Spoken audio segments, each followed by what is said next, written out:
everyone, and welcome back to another episode of the Employability Podcast. I'm your host, Mia, and today we're diving deep into something that I know has tripped up so many people, myself included at times. We've got Lucas here with us again, and he's going to help us unpack why so many incredibly qualified folks in South Africa just don't nail that all-important interview. Thanks for having me, Mia. Happy to be back. It's a topic that really needs a spotlight, and I think today's discussion will be super helpful. Absolutely, Lucas. So the episode title, Why Qualified Candidates Fail Interviews in South Africa, it really hits home, doesn't it? I mean, you've got the degree, you've got the experience, your CV looks amazing, and then crickets.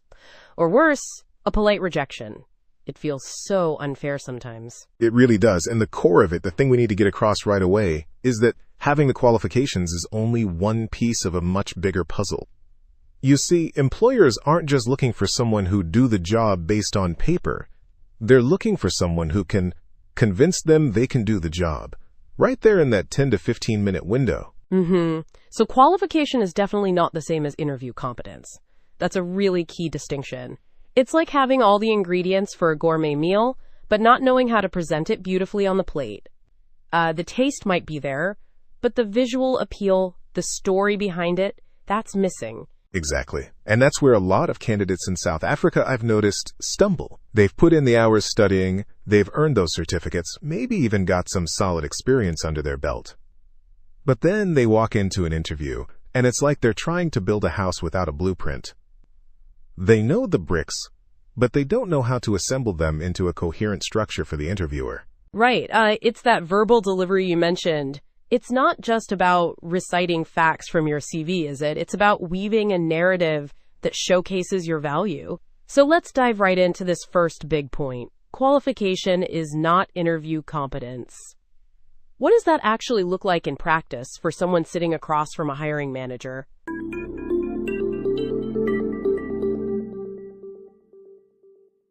Okay, so, for example, imagine a candidate applying for a marketing manager role. They have a fantastic degree in marketing, top marks, and a year of internship experience. On paper, they tick all the boxes. But in the interview, when asked about their most successful campaign, they might just list out activities. We ran social media ads, sent out email newsletters, and did some content creation. That sounds a bit like just a laundry list of tasks, without any of the why or the how. Precisely. The interviewer is listening, and they're thinking, okay, so you did things.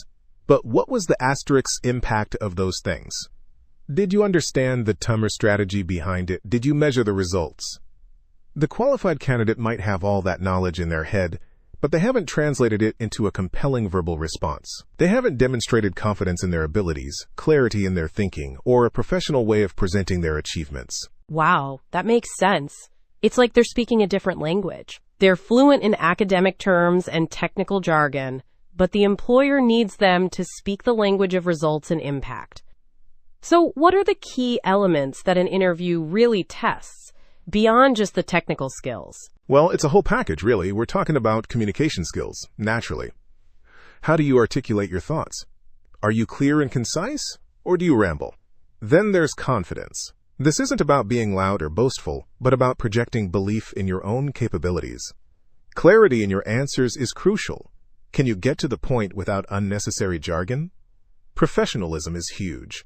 It's about your demeanor, your attire, how you carry yourself. And problem solving.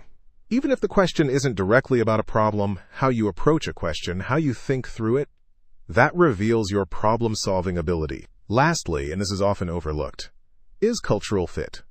Do your values and working styles seem to align with the company's existing culture? Cultural fit, that's such an interesting one. It's like trying to find a missing piece of a puzzle that isn't just about the shape, but also the color and the texture. So these are all things you can't really put on a CV, right? They're demonstrated in the conversation. Exactly, and this is where the preparation gap really shows.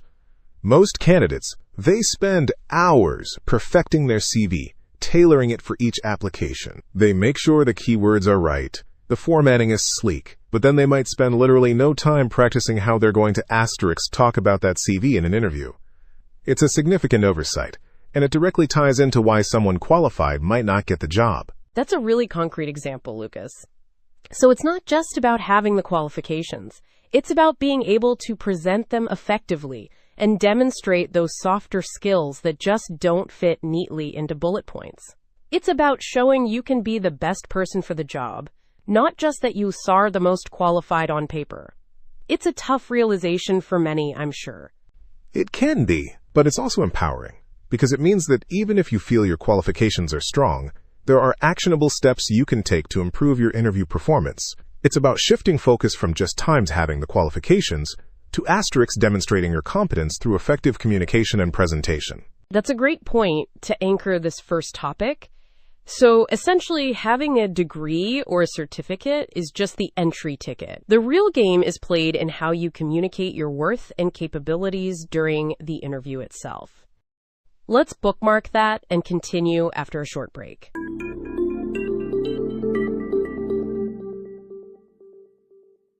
Welcome back to the Employability Podcast. Before the break, we were just touching on how qualifications alone don't guarantee interview success. Lucas, you were about to lead us into the second big reason why candidates might falter: poor preparation. This feels so common, doesn't it? Oh, it's incredibly common, Mia. I mean, it's almost a cultural thing for some people. There's this underlying assumption that if you've earned a qualification, if you've gone through the educational system, then somehow the job should just fall into your lap.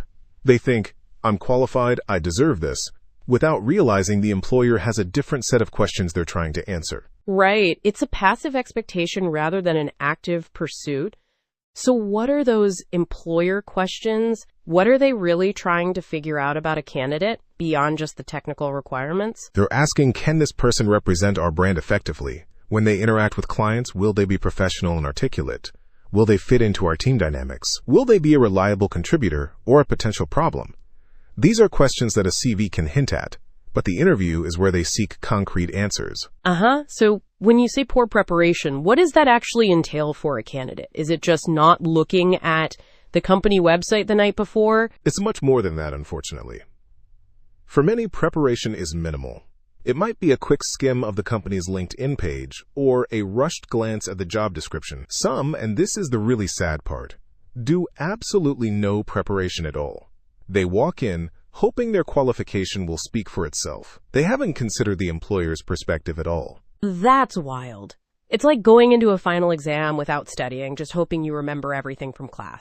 So what does good preparation look like then? What steps should someone actually take? Good preparation is multifaceted. First, you absolutely need to research the company thoroughly. Understand their mission, their values, their recent projects, their challenges, even their competitors. You need to deeply understand the job role itself. What are the key responsibilities? What are the desired outcomes? Then, you prepare structured answers to common interview questions. And crucially, you practice them out loud. Practicing out loud. That sounds so simple, yet I bet so many people skip that. Why is that so important? It's vital because it's where you identify the gaps. When you speak your answers aloud, you catch awkward phrasing, you realize you're not being concise, or you might notice you're repeating yourself. It also helps you internalize the information, making you sound more natural and less rehearsed. It's the difference between knowing what you want to say and being able to say it smoothly and confidently when the pressure is on. Right. It's like practicing a speech. You can write it perfectly, but until you stand up and deliver it, you don't really know if it flows. And the fear of being asked a question and completely freezing up practicing helps combat that. Precisely. If you can't clearly and confidently explain why you are the best person for that role, there will always be someone else who can. It's a competitive market, and preparation is your competitive edge.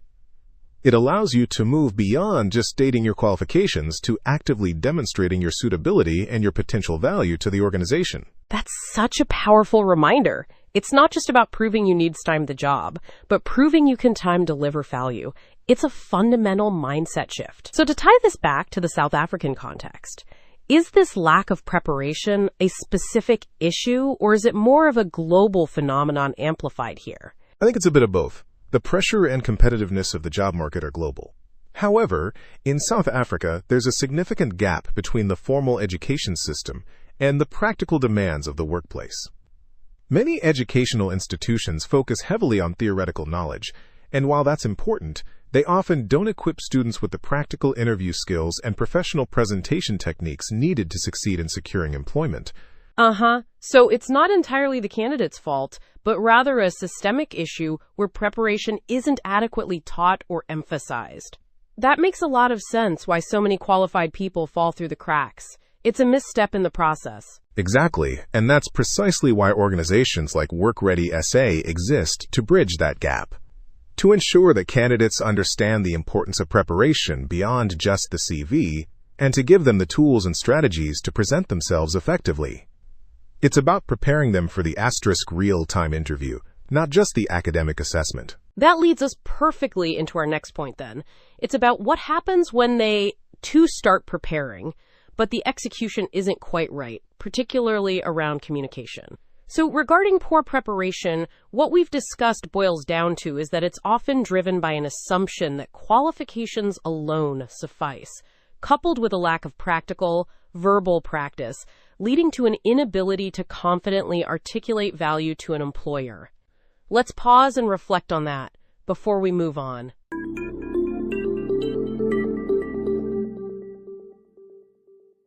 Welcome back to the Employability Podcast. Lucas, we've established that qualifications aren't enough and that poor preparation is a huge hurdle. Now we're moving into what I think is one of the biggest pain points for many candidates: weak communication skills. This feels like the engine that drives so much of the interview success or failure. Absolutely, Mia, and it's something we see constantly in the South African job market. Candidates might have a brilliant mind, they might have incredible technical expertise, but when it comes time to articulate that in an interview, it all falls apart.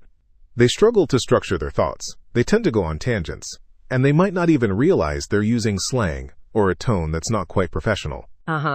So it's not just about what they say, but how they say it, and the impact that how has on the interviewer. Can you give us an example of what that might sound like? Sure. Imagine a candidate is asked, "Tell me about a time you faced a challenging project." A candidate with weak communication might say something like, so there was this one project, it was kind of hectic. We had lots of deadlines, and the client kept changing their mind. And, it was just a mess, man. But, we got it done eventually, I guess. Oh, wow. You can just hear the lack of confidence and structure there. It's very informal and doesn't really convey any specific problem solving or leadership. It's more of a complaint than a solution narrative. Exactly. Now compare that to a candidate with stronger communication skills, who might have prepared for this. They'd likely use the STAR method: situation, task, action, result. They'd say something like, "Certainly. In my previous role, we were tasked with launching a new product within an aggressive 6-week timeline, facing unexpected scope changes from the client. My specific task was to coordinate the cross-functional development team.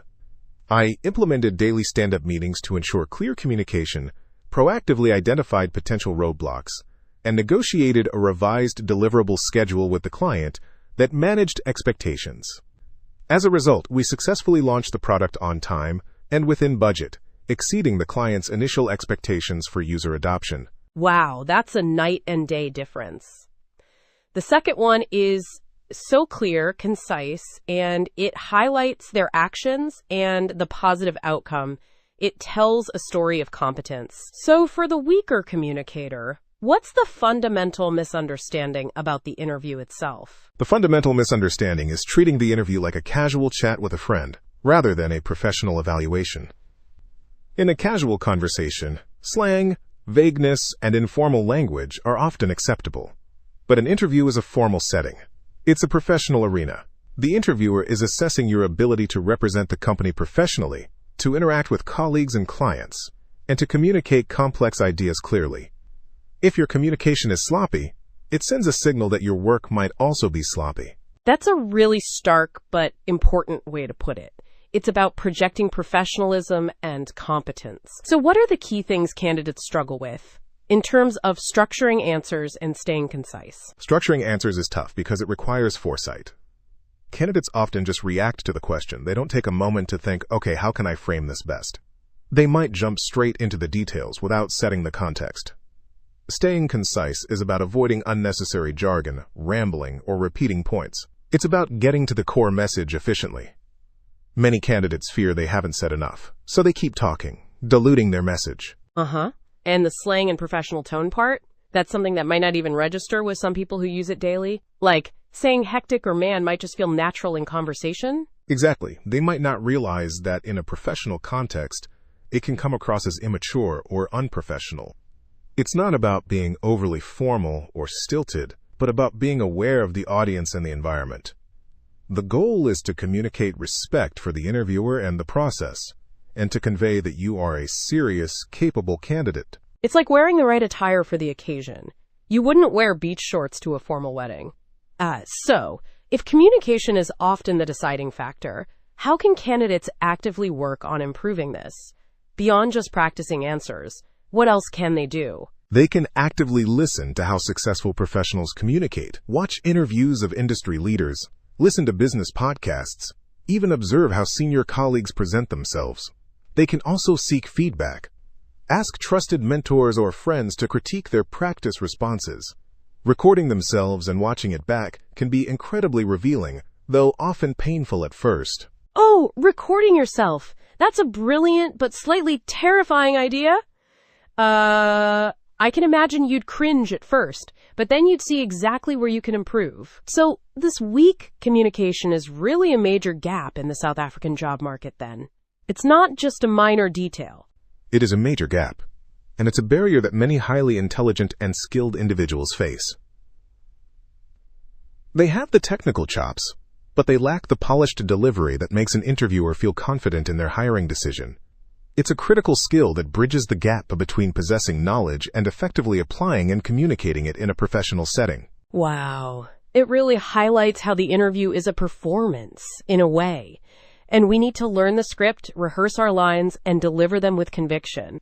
So, for this topic, the key takeaway is that weak communication skills, characterized by poor structuring, lack of conciseness, and an inappropriate tone, are a significant reason qualified candidates fail interviews in South Africa, often because they treat the interview as a casual chat rather than a professional evaluation. Let's take a moment to reflect before continuing.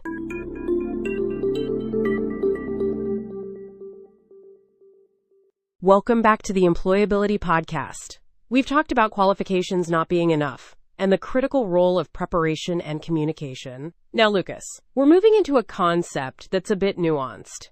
The difference between confidence and arrogance. This can be a fine line, and I can see how easily candidates might cross it. It is a very fine line, and it's one of the most significant reasons qualified candidates get rejected. There's a massive difference between someone who knows their worth and presents it assertively, and someone who believes they are inherently owed the position. Employers are looking for the former. They actively avoid the latter. Right. So confidence says I'm prepared, I'm capable, and I can contribute.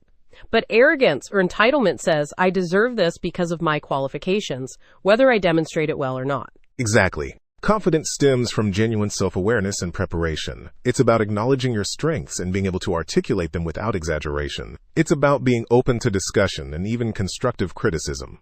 Arrogance, on the other hand, often comes with defensiveness. If you challenge an arrogant candidate on a point, they might become aggressive, dismissive, or try to deflect blame. That defensiveness is a huge red flag for employers, I can imagine. It signals that they might be difficult to manage or work with. So how does this manifest in an interview setting for someone who is qualified but leaning towards arrogance? It can manifest in several ways. They might interrupt the interviewer frequently, believing their opinion is more important. They might scoff at questions they deem too basic, or talk down about previous employers or colleagues, even if they are complaining about valid issues. They might also present their achievements as facts, without any humility, or refuse to acknowledge any areas where they might need development. It's a sense of I know it all. Oof. That sounds like a conversation I'd want to end quickly. So what does true confidence look like then? How should a qualified candidate project confidence without tipping into that arrogance? True confidence is about calm self-assurance. It's about presenting your skills and experiences clearly and factually. When asked about strengths, you can cite examples. When asked about weaknesses, you can frame them as areas for development and mention what you're doing to improve. It's about being approachable and showing that you're a team player. You can disagree respectfully or ask clarifying questions rather than making assumptions.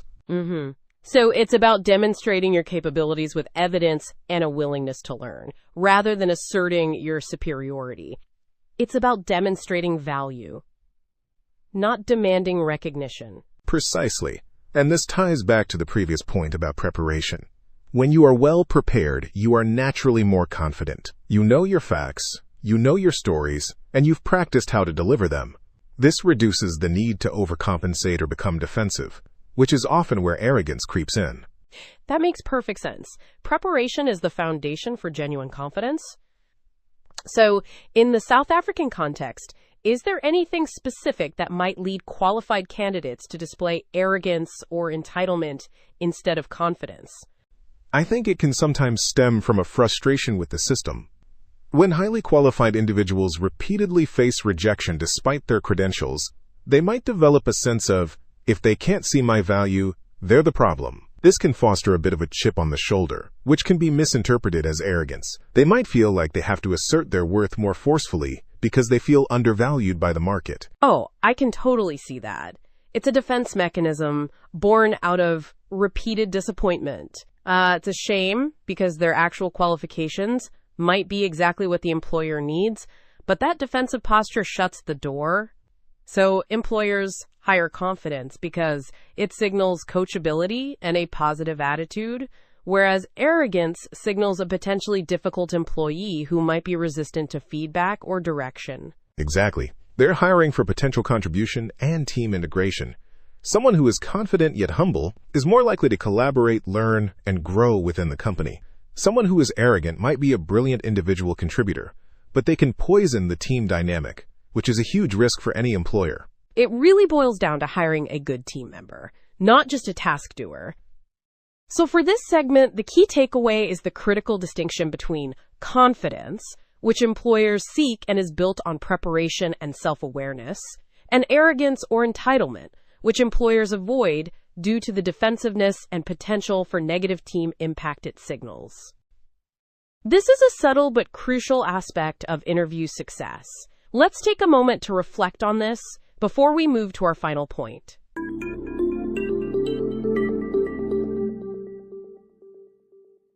Welcome back to the Employability Podcast. We've covered a lot of ground. Qualifications versus competence, the pitfalls of poor preparation, and the delicate balance between confidence and arrogance.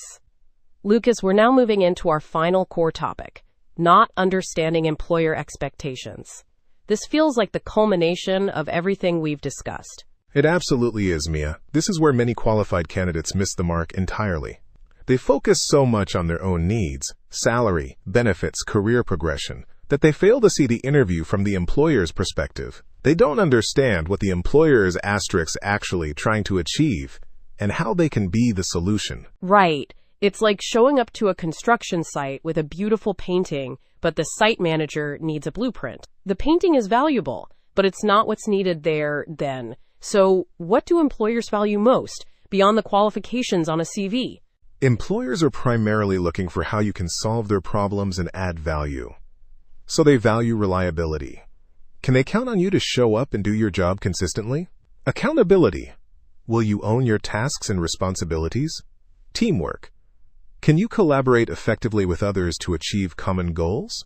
And problem solving. How do you approach challenges and find solutions? They're not just hiring a title. They're hiring someone who will contribute to the company's success. It's about contribution and value. So candidates who only talk about what they want from the job, rather than what they can give to the job, are missing the core of the employer's need. Precisely. When a candidate says, I'm looking for a role where I can grow my career and gain experience in X, Y, and Z, that's understandable, but it's not compelling. An employer hears that and thinks, okay, but what about my needs? A better approach is to say, I'm looking for a role where I can leverage my experience in X, Y, and Z to help your team achieve its goals in Area A, and I'm eager to contribute to your company's success by. That flips the narrative. That's a fantastic reframing, Lucas. It's about showcasing how your aspirations align with the company's objectives. It's about showing you've done your homework and understand their pain points. So how can a candidate practically demonstrate that they understand employer expectations, especially when they might not have direct experience in that specific company's challenges? This is where that deep company research from earlier really pays off. If you've researched their recent annual report, their press releases, or even their social media, you can identify their current priorities or challenges. You can then connect your skills and experience to those specific areas. For example, if you see they're expanding into a new market, you can highlight any international experience or adaptability you have. Right. So it's about making educated connections between what you offer and what they need. It's not about magically knowing all their internal issues, but about showing you've thought about their business context and how you fit in. Exactly. And it also involves asking insightful questions. Instead of asking about holidays or vacation days, ask questions that show you're thinking about the business. For instance, what are the biggest challenges the team is currently facing? Or, how does this role contribute to the company's overall strategic objectives? These questions signal that you're focused on contributing value. That's brilliant. It's about demonstrating that you're not just looking for a job, but you're looking for an opportunity to make a meaningful contribution. This really leads into the mindset shift you mentioned earlier, doesn't it?